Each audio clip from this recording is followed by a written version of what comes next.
the most popular questions that we get asked as instructors, and I'm sure if you teach martial arts or you train in martial arts, this has come across at least once or twice down the line, and it's do you have to fight to be a legitimate black belt? And we're just using the word black belt. You know, some styles or some martial arts artists don't actually have a rank, but you know, the teacher or you know, that significant milestone of training in martial arts. So we're just gonna use black belt. But do you have to fight to be a legitimate black belt? And personally, the way I feel is no, you absolutely do not have to fight. There's a lot of good martial artists, a lot of good instructors out there that have never gotten into a fight. And to me, and this is something that I really stress a lot here at Union Martial Arts, at the Academy, is as a black belt, there's two ways you can go when you are raised in martial arts. You can go in the professional fighter route. It's about the proficiency and the skill and the ability to apply. And in this case, you're applying it in a controlled substance in a match, so on and so forth. You know, that can also go towards being in the armed forces and so on and so forth. But you could take that route, or you could become what's called the teacher route, where you learn all the techniques and you learn different ways, and ultimately you learn how to teach it because of your understanding, and the cycle continues where, you know, student becomes teacher and so on and so forth. That's something that I like to carry a little more at the Academy. Not that I don't care about, you know, competing and actually testing it out. There are ways that we practice that, sparring, tournaments, so on and so forth, but it's not mandatory. I think diving deep into the art and really understanding the concepts and being able to, you know, spread that message forward is kind of the more important part.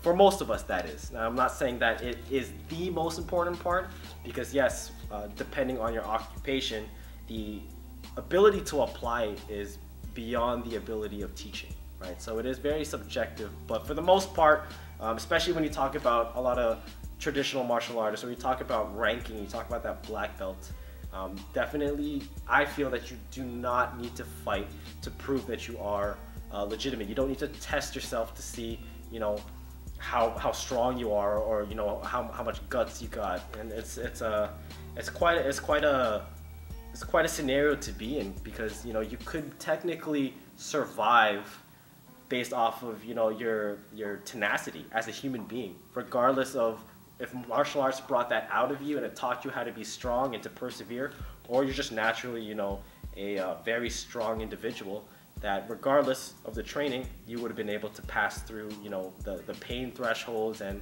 the pain tolerance and so on and so forth. So I like to teach the teacher route because it is, you know, A is the more common route here, especially for the majority of my students. They are not professional fighters. They use it to complement their knowledge. I do have some students that are part of the armed forces, and you know, some way down the line they might have to use it, but it's great to have it in their arsenal. But overall, it helps develop the character, it helps develop the ability, not only physically but mentally, that I think a black belt stands for, way more than, you know, being able to you know, kick someone's ass, or be able to fight and you know, come out unscathed, so to say. It's almost a fairy tale in my perspective. You know, you're gonna get hit, it's gonna get messy, and you can't always have that. Rather, you'll never have that cinematic fight where, you know, you pull off the craziest techniques, or the cleanest techniques. And the whole concept of us training in Filipino martial arts here, it's, you know, a lot of it, you know, sometimes you can say, you know, it's not going to work, and it quite possibly might be true, but it gives you the attributes, so in a certain position you'll be able to adapt and think and apply some way, somehow, the things that you know and the things that you've been training in, because you've done it so many times.